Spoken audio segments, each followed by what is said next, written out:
ব্যর্থতাকে ভয় করার বদলে চেষ্টা না করে বসে থাকাকে ভয় করো। হার মেনো না। আজকের দিনটা কঠিন, কাল হবে অন্ধকার, কিন্তু তারপর সুযোগে উঠতেই হবে। তুমি যদি এখন থেকেই তোমার স্বপ্নগুলো সত্যি করার পিছনে ছুটে না চলো, একদিন তোমাকে কাজ করতে হবে অন্যদের জীবনে। তাদের স্বপ্নগুলো সত্যি করার জন্য সফল হতে চাইলে তোমার সামনে আসা সব চ্যালেঞ্জ মোকাবেলা করতে হবে। চ্যালেঞ্জ বেছে নেওয়ার কোনো সুযোগ নেই।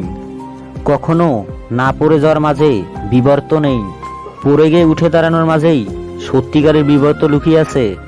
তুমি কত ধীরে চলেছ সেটা কোনো ব্যাপার নয়, না থেমে চলতে থাকাটাই আসল কথা। কোনো কিছু যদি সত্যি তোমার কাছে গুরুত্বপূর্ণ হয়, কোনো বাধাই তোমাকে থামাতে পারবে না।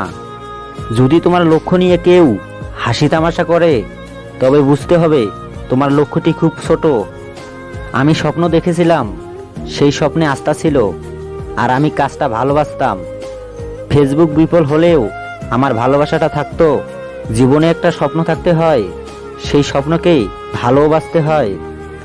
স্বপ্ন দেখতে জানলে জীবনের কাঁটাগুলো ধরা দেয় গোলাপ হয়ে।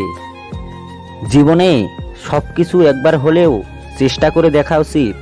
স্রষ্টা প্রতিটা মানুষকে কিছু না কিছু অনুপম দক্ষতা দিয়ে পাঠিয়েছেন। তুমি সেটিকে কখনো জানতেও পারবে না যতদিন না তুমি সেটা চেষ্টা করে দেখছো। সত্যিকারের জ্ঞানী মানুষ আমরা তখনই হতে পারি যখন বুঝতে পারি আমরা আমাদের সম্পর্কে, জীবন সম্পর্কে এবং আমাদের চারপাশের জগৎ সম্পর্কে কতটা কম জানি। তুমি তোমার মতো হও, সবাই যে যার মতো হয়ে গেছে। প্রাকৃতির গোপন শক্তিকে অর্জন করার চেষ্টা করো। গোপন শক্তিটি হলো ধৈর্য। মানুষের পক্ষে সব স্বপ্নই পূরণ করা সম্ভব যদি সে যথেষ্ট সাহসী হয়।